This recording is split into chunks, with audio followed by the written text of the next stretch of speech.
this is an issue that's big in the States. It's an issue where our side of gender critical feminism and the conservatives do meet on this objection to drag queens, sex clowns as we call them,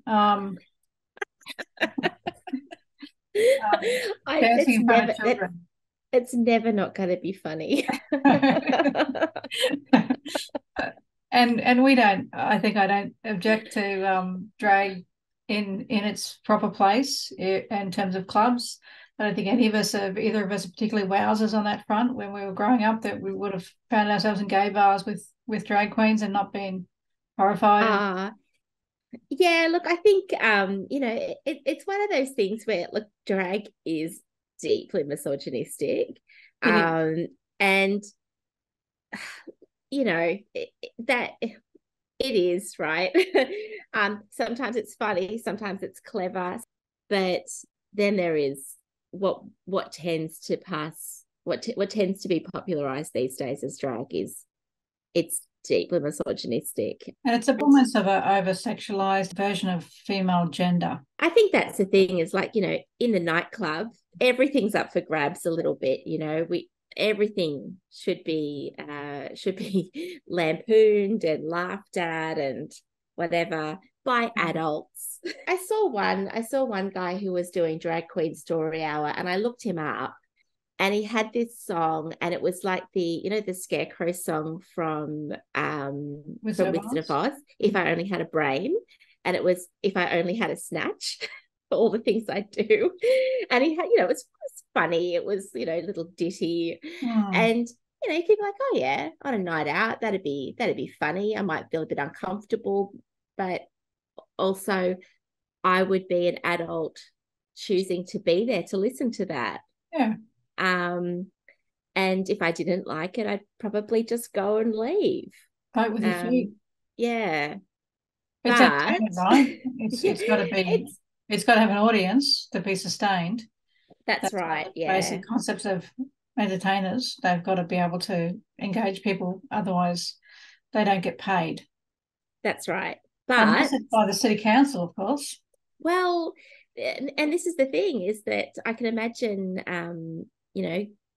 kids, right? They go and they see Charisma Bell, I think it is. Oh, Mum, Charisma Bell was very entertaining. Can we look up some of Charisma Bell's videos when we get home? And then Mum might just go, oh, sure, well, they were, child appropriate at the library. Well, knock yourself out, little Jimmy. It doesn't take a genius to work out this is not a great idea. Why do they want to perform in front of children anyway? Come on. What's your motive? Why are they teaching it? Why are these books so important for this man dressed as a woman, as a sexist caricature of a woman? Why is it so important that he goes and reads She's My Dad? And they're so kids. Impressionable at that. I mean, it's obvious that children are impressionable, but it's obvious. They're learning about men and women, and they're learning from their mothers about the danger risk profiles of men and women as well. It's not that we sit them down and tell them. They can read our body language. The children read us. You watch when you bring up children, they're watching you all the time, and they see the way you react when a man comes to the door and when a woman comes to the door. They pick it all up, and they pick up the difference between men and women. So them coming to teach our children specifically that men and women are a concept and an identity category is dangerous to children. If these drag queens are so desperate to do community service, which I'm sure they all are, very desperate to do community service, why don't they go and read to old people in old people's homes? Or why don't they go and read in hospitals? It's not just that they're reading to a captive audience. It is the books that they're reading. That's right. So they're not reading The Very Hungry Caterpillar. They're reading She's My Dad. That's right. Yeah. My school play with They and Them, or whatever that book name was. And why don't we get the old people to come and read to the kids? Wouldn't that solve a couple of problems there? That's what they used to do when I was little. We had we actually did have older people who would come to read to us at our school. And they get a great pleasure out of that too, don't they? Yeah. The children. The children like old people. Generally, children and old people have a very nice affinity. Maybe children and drag queens would too, but I know with my daughter, she found